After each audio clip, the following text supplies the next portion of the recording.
नमस्कार, आप देख रहे हैं लोकोत्तर न्यूज। मैं हूं आपके साथ हर्षिता। आइए करते हैं खबरों से शुरुआत। मध्य प्रदेश विधानसभा का बजट सत्र सोमवार से शुरू हुआ। सत्र की शुरुआत में प्रोटेम स्पीकर रामेश्वर शर्मा द्वारा विधानसभा अध्यक्ष के चुनाव की प्रक्रिया शुरू कराई, जिसमें भाजपा के वरिष्ठ विधायक गिरीश गौतम को निर्विरोध विधानसभा का अध्यक्ष चुना गया। इस अवसर पर मुख्यमंत्री शिवराज सिंह चौहान ने नवनियुक्त अध्यक्ष को बधाई दी। इसके बाद राज्यपाल आनंदीबेन पटेल का अभिभाषण हुआ। राज्यपाल ने अपने भाषण में कोरोना काल में राज्य सरकार के कामों की सराहना की। उन्होंने कहा, सरकार ने इस चुनौती का बेहतर तरीके से सामना किया। राज्यपाल ने कहा, फ्रंटलाइन वर्कर्स और कोरोना योद्धाओं ने प्रधानमंत्री नरेंद्र मोदी के आह्वान पर जी जान से काम किया। मजदूर सहायता योजना शुरू की गई और आत्मनिर्भर मध्य प्रदेश का रोड मैप लागू किया। राज्यपाल ने कहा कि सरकार ने सीएम हेल्पलाइन योजना का विस्तार किया। कोरोना काल में रेहड़ी पटरी वालों का रोजगार खत्म हो गया था। सरकार ने स्ट्रीट वेंडर्स योजना लागू कर 10,000 रुपए बिना ब्याज के लोन उपलब्ध कराकर उन्हें फिर से जीवन यापन का रास्ता खोला। राज्यपाल ने जानकारी दी कि विश्व बैंक ओमकारेश्वर में बिजली परियोजना का सर्वे करा रही है, जो दुनिया की सबसे बड़ी परियोजना होगी। राज्यपाल के अभिभाषण के बाद बजट सत्र को कल मंगलवार 11 बजे तक स्थगित कर दिया गया। आत्मनिर्भर भारत के निर्माण की आधारशिला के रूप में नए संसद भवन की नींव का पत्थर रख दिया गया है। माननीय प्रधानमंत्री श्रीमान नरेंद्र मोदी जी के कुशल और प्रभावी नेतृत्व में देश आशाओं और विश्वास की एक नई करवट ले रहा है। अब से 11 माह पहले मेरी सरकार ने विषम परिस्थितियों में प्रदेश का कार्यभार संभाला था। उस समय एक और कोरोना महामारी प्रदेश में तेजी से अपने पैर पसार रही थी, तो दूसरी ओर सरकार की वित्तीय स्थिति भी ठीक नहीं थी। प्रदेश में चारों ओर असमंजस, आशंका, अविश्वास और अव्यवस्था का वातावरण था। मेरी सरकार ने बिना एक भी क्षण गवाए युद्ध स्तर पर 2 मोर्चों पर कार्य करना प्रारंभ किया। पहला, कोरोना महामारी के संक्रमण की प्रभावी रोकथाम और दूसरा, अर्थव्यवस्था एवं आम आदमी की आजीविका की सुरक्षा का प्रबंधन। ऐसे कठिन और चुनौतीपूर्ण समय में भारत के प्रधानमंत्री श्री नरेंद्र मोदी जी के लिए गए फैसलों के कारण भारत ने अपने नागरिकों की कोविड से रक्षा की और पूरे विश्व के समक्ष आपदा प्रबंधन का एक जीता जागता उदाहरण पेश किया। संक्रमितों एवं संभावित संक्रमितों की पहचान हेतु सर्वे किया गया। कोविड संक्रमण प्रभावितों के उपचार के लिए टेस्टिंग किट, पीपीई किट प्रबंधन हेतु किए गए चौतरफा प्रयासों का ही परिणाम था कि मार्च 2020 में जहां राज्य की टेस्टिंग क्षमता ऑक्सीजन बेड्स और 533 आईसीयू बेड्स उपलब्ध थे, जिनकी संख्या बढ़कर 5,000 से अधिक जनरल बेड्स, 9,000 से अधिक ऑक्सीजन बेड और 3,000 से अधिक पीपीई किट्स एवं लगभग 2,40,000 से अधिक टेस्टिंग किट उपलब्ध है। मेरी सरकार द्वारा कोविड के उन्मूलन की दिशा में किए गए सतत प्रयासों, प्रदेश के नागरिकों के अपार समर्थन और भारत सरकार के निरंतर सहयोग के कारण हम महामारी पर विजयश्री की ओर अग्रसर रहेंगे।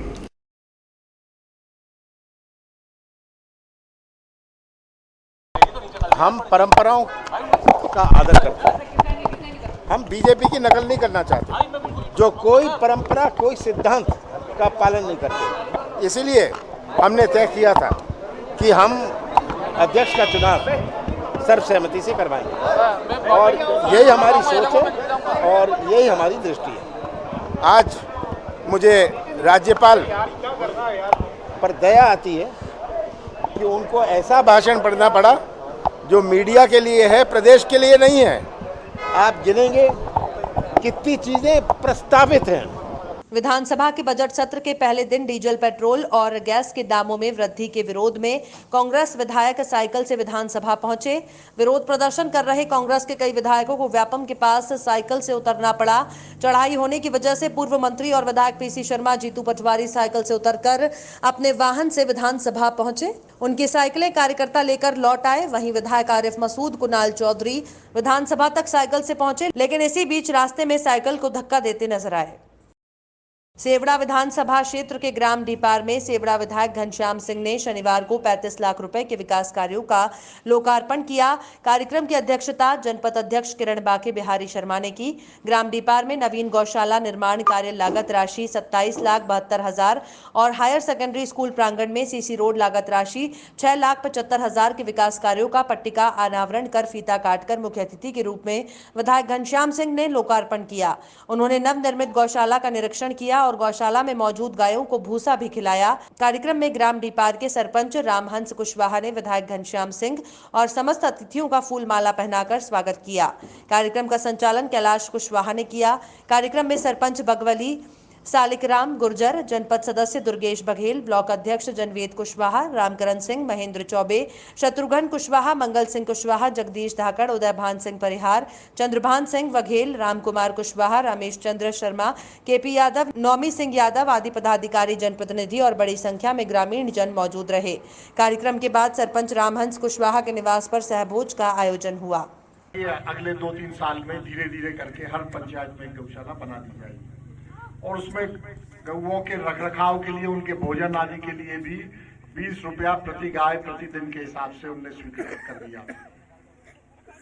ये सिस्टम रखा था कि हर 3 महीने में पशु चिकित्सा विभाग के अधिकारी, फिर एसडीएम या तहसीलदार, ऐसे राजस्व के अधिकारी 3-4 अधिकारी आएंगे और निरीक्षण करेंगे, गिनती करेंगे और वीडियोग्राफी भी होगी कि कितनी गौएं हैं। तो वो 3 महीने का उस हिसाब से जितनी गौएं होंगी, 50 गायें हैं तो 50 गायों के लिए 20 रुपए रोज के हिसाब से अनुदान अगले 20-25 दिन में आ जाएगा शासन के द्वारा। ग्राम पंचायत चलाएगी तो ग्राम पंचायत कोई समिति बनेगी या कोई समूह चलाएगा तो उसको ये पैसा दे दिया जाएगा, हर 3-3 महीने में दिया जाएगा। अच्छा सिस्टम बनाया था। हालांकि हमारी सरकार गिर गई, कैसे गिरी ये तो आपको सब पता ही है, लेकिन फिर भी अंतिम समय में, क्योंकि बजट में प्रावधान हो गया था, उस समय ये वाली गौशालाएं बन के कम तैयार हुई थी, इक्की दुक्की हुई थी, ज्यादा नहीं हुई थी, तो इनको लाभ नहीं मिल पाया था। लेकिन जो पहले से प्राइवेट सोसाइटियों पर संस्थाओं की गौशाला। मंदसौर जिले के पिपलिया मंडी में पुलिस के प्रति लोगों में भारी आक्रोश देखने को मिला। लोगों ने पहुंचकर पुलिस प्रशासन के खिलाफ नारेबाजी की। मिली जानकारी के अनुसार पिपलिया मंडी निवासी पाटीदार समाज का एक 20 वर्षीय युवक लापता है, जिसकी गुमशुदगी की रिपोर्ट मामले में पुलिस पर लापरवाही बरतने का आरोप लगाया गया है। बीती रात से लापता युवक के परिजनों सहित समाजजनों में भारी आक्रोश है। लोग थाना प्रभारी को हटाने की मांग कर रहे हैं। भाजपा से जुड़े पाटीदार जनप्रतिनिधि भी थाना प्रभारी को तत्काल लाइन भेजने की मांग कर रहे हैं। युवक जो गुमा है वो भाणे जो लगातार कई सालों से यहाँ रह रहा है और मंदसौर रेफ्रिजरेशन करने का काम करता है। रोज रात को करीबन 8 बजे घर आ जाता। कल नहीं आने पर उसकी हमने तलाश करी, थाने को अवगत कराया तो थाना प्रभारी जी थे नहीं वहाँ पर। वहाँ जो भी थे जिम्मेदार अधिकारी, उन्होंने बताया कि अपन सुबह जो भी होगा मामला देखेंगे। सुबह रात भर ढूंढने पर नहीं मिला। सुबह हमने रिपोर्ट दर्ज करने के लिए गए, चौकी पे गए तो चौकी प्रभारी के जो भी थे उन्होंने थाने पे भेज दिया। थाने में गए तो कई मतलब बहुत देर तक जो है उन्होंने हमारी रिपोर्ट दर्ज नहीं करी। कोई उनका नाम ले रहा, कोई उनका नाम ले रहा। थाना प्रभारी से उनसे बात हुई तो बोलते कि यार वो बोलते हैं, फ़ोन पर बात हुई तो बोलते हैं मंदसौर रिपोर्ट कराओ। अब ये हमारा ये कहना है कि जब बंदा पिपलिया मंडी का है, रहने वाला पिपलिया मंडी का है, तो मंदसौर क्यों करवाएं। जब उन्होंने रिपोर्ट का आवेदन हमको दिया तो उन्होंने बोला कि आप एसपी कार्यालय चले जाओ। तो हम एसपी कार्यालय गए तो वहाँ भी कोई सुनने वाला नहीं मिला हमको। एसपी साहब मीटिंग में थे तो बात हो नहीं पाई। फिर हम थाना प्रभारी जी यहाँ आए तो वो सुनने के लिए तैयार नहीं। मतलब कोई भी जिम्मेदार अधिकारी किसी जिम्मेदारी को लेने। सोमवार की सुबह दमोह के सगरा गांव के स्कूल के पीछे एक शिशु का शव पड़ा मिला। आशंका व्यक्त की जा रही है कि सोमवार की सुबह 4 बजे करीब किसी ने अज्ञात नवजात को स्कूल की नींव की पोल में छुपाने का प्रयास करते वक्त किसी के आने की भनक लगते ही छोड़कर चला गया। विगत कुछ दिनों से नवजात बच्चों को फेंके जाने की घटनाएं बढ़ती जा रही हैं। नवजात के शव मिलने की खबर लगते ही देखते भीड़ जमा हो गई। लोगों ने पुलिस को सूचना दी तो नौहटा थाने में पदस्थ प्रधान आरक्षक रघुवीर सिंह और ग्राम के सरपंच मौके पर पहुंच गए। उन्होंने स्कूल की नींव की खो में दबे शव को बाहर निकलवाया। पंचनामे के बाद पोस्टमार्टम के लिए भेजा। वैसे लोगों का अनुमान था कि बच्चे को मृत फेंका गया होगा, लेकिन पोस्टमार्टम रिपोर्ट के बाद स्पष्ट होगा। लेकिन इस घटना ने मां की ममता को कलंकित कर दिया है। जिस मां ने उसे 9 माह कोख में रखा था और जन्म लेते ही उसी ने उसमें फेंक दिया। पुलिस इस पूरे मामले की जांच कर रही है। आज ग्राम सगरा में स्कूल के पीछे एक दिल दहलाने वाली घटना हुई है। एक नवजात शिशु का शव पाया गया है। हमारे गांव की यह पहली घटना है और हमारा पूरा गांव इस घटना की घोर निंदा करता है। और हम लोग चाहते हैं, नोटा थाने से भैया रघुवीर भैया हैं और दुबे जी हैं और सरपंच साहब बैठे हैं, हम लोग सब यही निवेदन करेंगे कि इसकी सूक्ष्मता से जांच हो, जो भी अपराधी पकड़े जाएं उन पर कड़ी से कड़ी कार्रवाई हो। सेवड़ा विधानसभा क्षेत्र के ग्राम बघावली में प्राचीन मंदिर परिसर में चल रही अखंड रामायण पाठ में शनिवार को सेवड़ा विधायक घनश्याम सिंह शामिल हुए। उन्होंने श्री रामायण ग्रंथ को नमन कर कथा व्यास से आशीर्वाद लिया। इस अवसर पर ग्रामवासियों ने प्राचीन मंदिर परिसर में विकास कार्यों में जन सहयोग के लिए विधायक श्री सिंह से सामुदायिक भवन की मांग की। ग्रामवासियों ने विधायक घनश्याम सिंह का फूल माला पहनाकर स्वागत किया। कार्यक्रम में मोहन सिंह, पूर्व सरपंच सालिकराम गुर्जर, ब्लॉक अध्यक्ष जनवेद कुशवाहा, शिवराज सिंह, चंद्रभान सिंह, केपी यादव, मान सिंह, बारेलाल कुशवाहा, अजमेर सिंह बघेल आदि समस्त पदाधिकारी, जनप्रतिनिधि और बड़ी संख्या में ग्रामीण जन मौजूद रहे। बधाई। मोहन सिंह पूर्व सरपंच ने खंडा देने की घोषणा की, उनको भी बधाई। और भी लोगों ने, किसी ने रेत मारसाद फिरनाती जो है इनमें बजरी देने का कहा, किसी ने पत्थर देने का कहा, बारेलाल कुशवाहा जी ने भी सीमेंट देने का कहा है। सबको बहुत बहुत बधाई। जन सहयोग से कोई कार्य हो उससे अच्छा कार्य नहीं होता।